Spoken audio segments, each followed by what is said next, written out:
Bom dia, graça e paz seja contigo. Que o Senhor te abençoe ao entrar, ao sair, ao sentar, ao levantar. Que o Senhor estenda as tuas mãos sobre a sua vida e derrame sobre você ricas bênçãos sem par. Deus é bom, Deus é fiel. Vou deixar aqui meus 3 pedidos.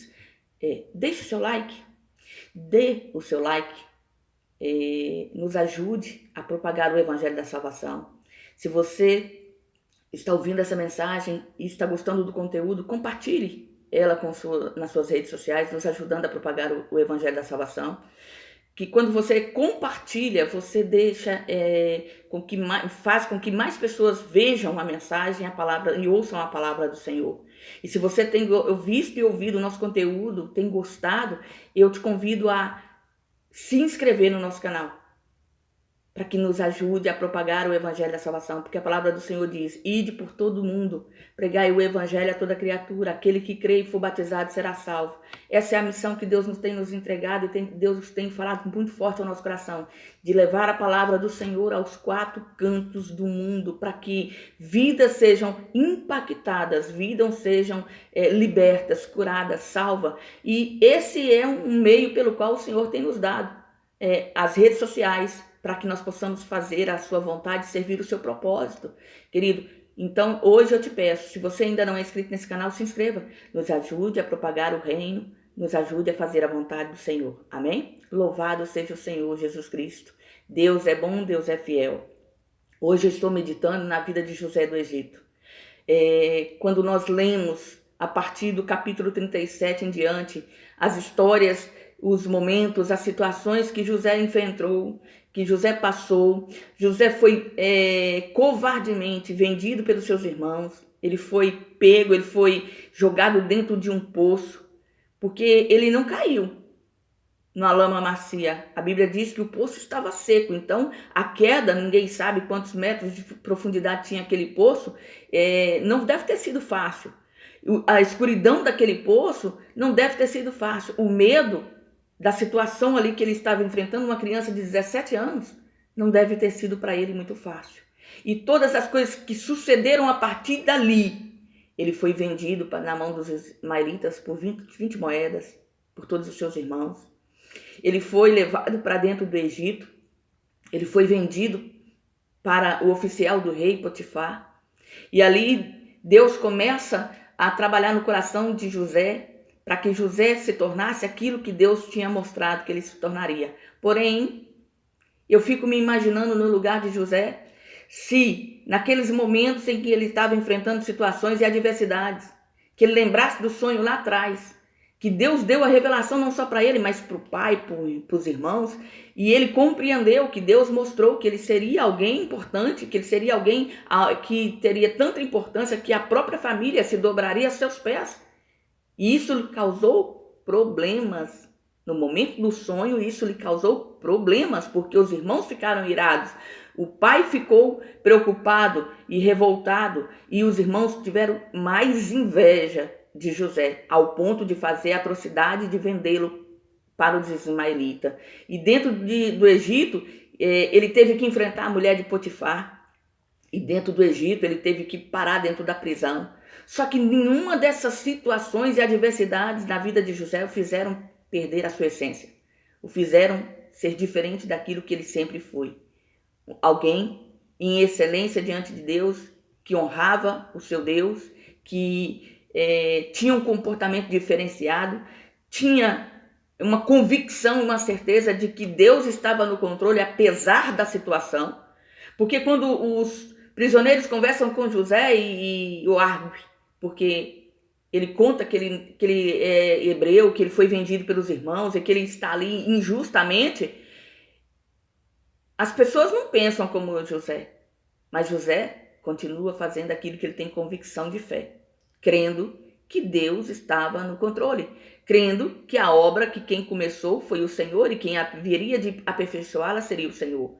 E ali o Senhor vai trabalhando a vida de José durante aqueles anos, e aonde José vai ali sendo lapidado pelo Senhor nas adversidades, nos problemas. Querido, não desanime, não tire a mão do arado, não olhe para trás. Eu não sei o que você tem enfrentado, eu não sei como você tem enfrentado, mas eu quero te dizer, fique firme. Deus lhe deu a promessa, Deus liberou a palavra sobre a tua vida, mas não vai ser do jeito que nós pensamos, querido. Às vezes nós desenhamos um projeto lindo, desenhamos um sonho lindo, mas não entendemos qual é a forma como Deus vai fazer com que aquele sonho vai se realizar. Porque os sonhos que saíram do coração de Deus para a nossa vida, eles são verdade. Eles vão acontecer sim, mas nem sempre da forma mais prática ou mais rápida. Se nós dermos continuidade aos textos da Bíblia e continuarmos lendo a história dos hebreus dentro do Egito, 430 anos como escravos, e quando nós vamos ler sobre a libertação através da mão de Moisés, nós vemos algo também incrível. Deus, quando tira aquele povo de dentro do Egito, Deus não dá para eles a estratégia de passar pelo terreno mais rápido, pela estrada mais acessível.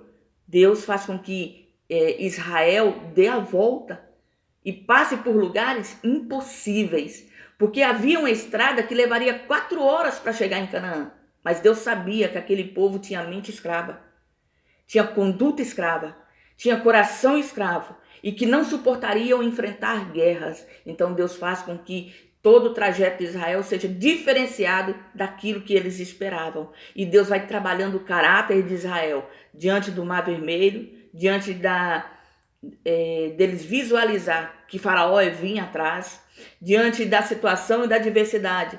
E ali Deus vai trabalhando, e o mar se abre, eles atravessam o mar, mas Deus não coloca eles diretamente dentro da terra prometida. Deus coloca dentro do deserto, para que no deserto eles fossem lapidados, para que no deserto a sua mente fosse transformada, o seu coração fosse quebrantado, para que eles pudessem andar segundo o propósito de Deus. Deus estava treinando, só que aquela geração que saiu de dentro do Egito pereceu, morreu, foi sepultado no deserto. Sabe por quê?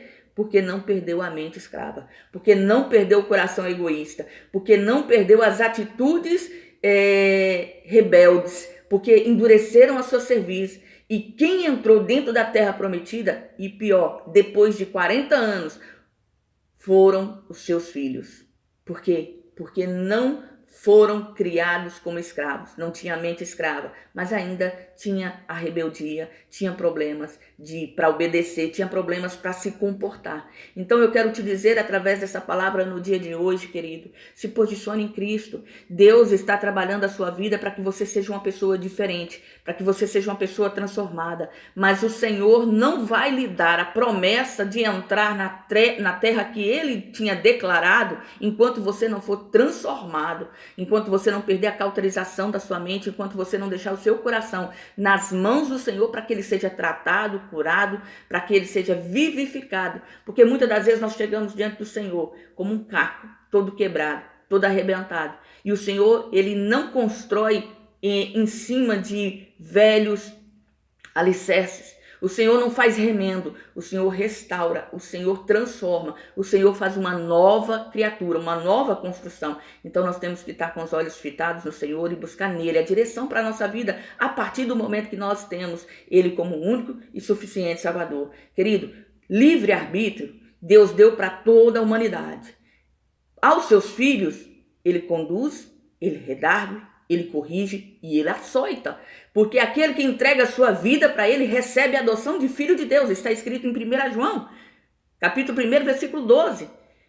A todos quanto recebeu, deu-lhes o poder de serem feitos filhos de Deus. Então entenda, livre-arbítrio era quando você não conhecia o Senhor. Na mão do Senhor você não tem livre-arbítrio, você tem Jesus como referência, Jesus como Senhor, Jesus como orientador. A promessa e a palavra e os desígnios do Senhor, os exemplos do Senhor Jesus na sua vida, agora tem que falar mais alto, tem que falar mais forte. Você morre.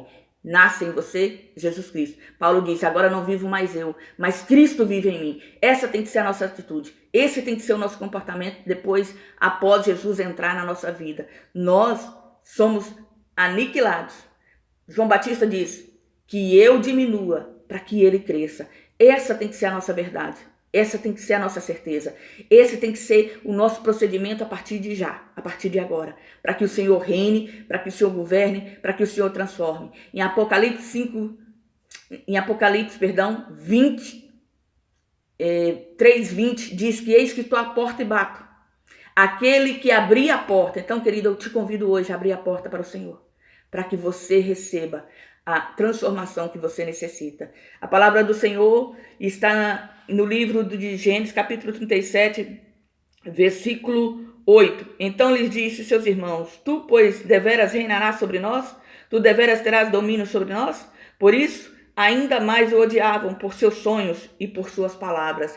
Querido, muitas das vezes os nossos sonhos incomodam. Os nossos sonhos trazem revolta, inveja no coração daqueles que não têm compreensão de quem Deus é na nossa vida. Assim como os irmãos de José foram ali enciumados por aquilo que Deus estava mostrando. Porque quando José conta os seus sonhos, a revelação do sonho já vem direto no coração dos irmãos, no coração do pai e no coração de José. Eles sabiam que o significado daquilo que Deus estava dando para José. E aquilo irritou ao ponto de eles fazer a atrocidade de pegar José, tirar-lhe a capa que o seu pai lhe deu de presente, lançá-lo dentro do poço. E no poço, eles decidiam se matava ou se não matava. E ali, quando eles veem a caravana dos ismaelitas, eles pegam o irmão mais novo, vendem por 20 moedas, e achando que estavam fazendo algo de si mesmo. Mas Deus estava permitindo. A situação de José no Egito também não era muito boa, porque quando ele chega lá, Potifar o compra, coloca na sua casa, vê que ele é um menino esperto, que ele é um menino inteligente e que tudo que ele faz prospera. E ali ele cresce diante dos olhos de Potifar, diante dos olhos da família e da casa de Potifar. Por quê? Porque tudo que José faz, ele faz em excelência, porque ele não faz para o homem, ele faz para Deus. Ele é escravo, mas ele é servo do Deus vivo. Ele sabe ter reverência e respeito segundo a promessa e a palavra do Senhor. E Deus ali ele dá a graça, mas o diabo ele é astuto, ele não fica parado. Ele envolve José num laço para tentar matar a fé, para tentar tirar de José a obediência, a decência, para tentar fazer com que José saia do propósito de Deus. Mas José permanece, porque o Egito não muda José, a circunstância não muda José, as afrontas não mudam José, a mentira dos outros não muda José. José continua sendo o mesmo e José vai parar na prisão. E dentro da prisão, José vê e conta para todos aqueles que estão à sua volta que ele está ali injustamente, que ele foi vendido pelos seus irmãos, que ele foi perseguido pela mulher do seu dono e que a sua vida ali era algo que não cabia, porque ele não tinha comportamento de marginal.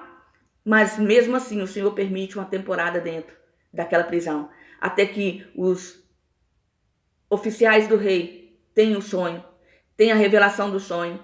2 anos depois é que o Senhor começa a trazer na vida de José a transformação pela qual o Senhor tinha dito, o cumprimento do sonho que fazia José governador do Egito. E toda a história está escrita na palavra do Senhor. Medite nela. Se entregue ao Senhor e se renda ao Senhor. Que essa palavra seja a resposta de Deus para o teu coração. Querido, a luta é árdua. Muitas das vezes as batalhas que enfrentamos são difíceis. Mas passe pelo vale da sombra da morte. Passe pelas aflições. Passe pelas decepções. Passe pelas frustrações. Segurado na mão do Senhor Jesus. Ele enfrentou a cruz do Calvário para que eu e você tivéssemos vida e vida com abundância.